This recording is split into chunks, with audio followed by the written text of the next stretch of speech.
Another sign of chaos at the White House under US President Donald Trump.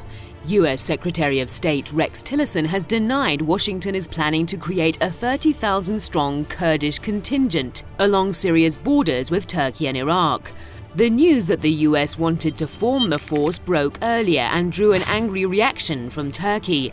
Ankara has said it will nip the Kurdish force in the bud if Washington makes good on its plan to create it. We know that Turkey is most concerned about this because Turkey intervened in Operation Euphrates Shield into Syria last year to separate what they saw as the de facto creation of a pan-Kurdish region within Syria, stretching from almost the Mediterranean to the eastern border of Syria. That's why the Turkish army is there in the north of Syria. The contradictory statements from the White House and the Secretary of State could foster the notion that the Trump administration is deliberately trying to undermine Tillerson. Some observers believe the State Secretary would have been removed from his post by Trump were it not for the support he enjoys from the GOP. In a speech at Stanford University, the US Secretary of State hinted that Washington seeks an open-ended military presence in Syria as part of a broader strategy to prevent the resurgence of the Daesh terror group.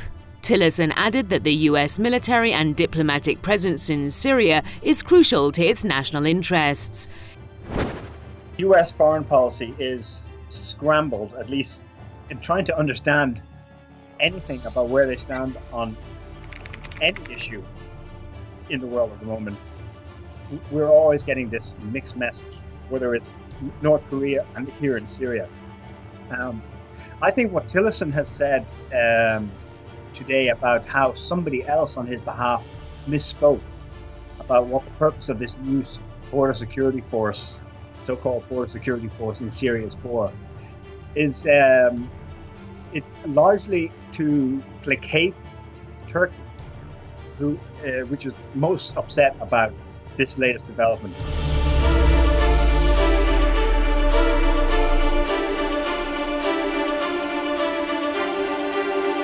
It is widely believed that the US presence in Syria is mainly directed at Iran and Lebanon's resistance movement Hezbollah, which the White House consider as a threat to Israel.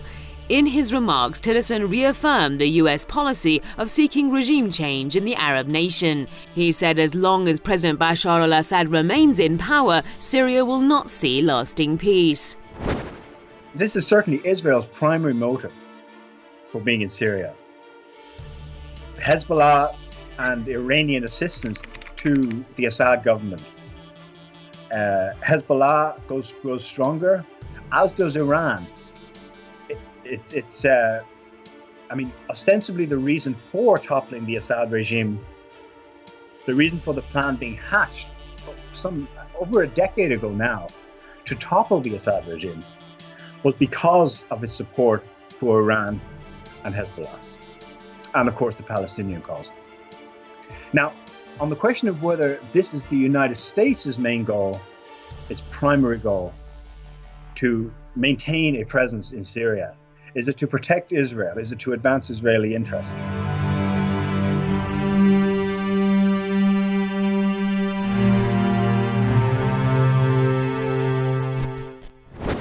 The US deployed troops in Syria during the tenure of former US President Barack Obama, this under the pretext of fighting Daesh. With Daesh having been fully defeated, the US seems more irrelevant than ever in Syria, but Washington insists that it will remain there as there are still chances of Daesh resurgence in Syria. The weakness of the US position with regard to Syria is that international law is not on its side. American troops are on Syrian soil without the consent of the government in Damascus. The US is facing a tough task as it's pushing for the removal of Assad from power given Russia's firm stance on Syria. Moscow has time and again said it will support Syria's sovereignty and territorial integrity amid reports that Washington wants the Arab country to be partitioned.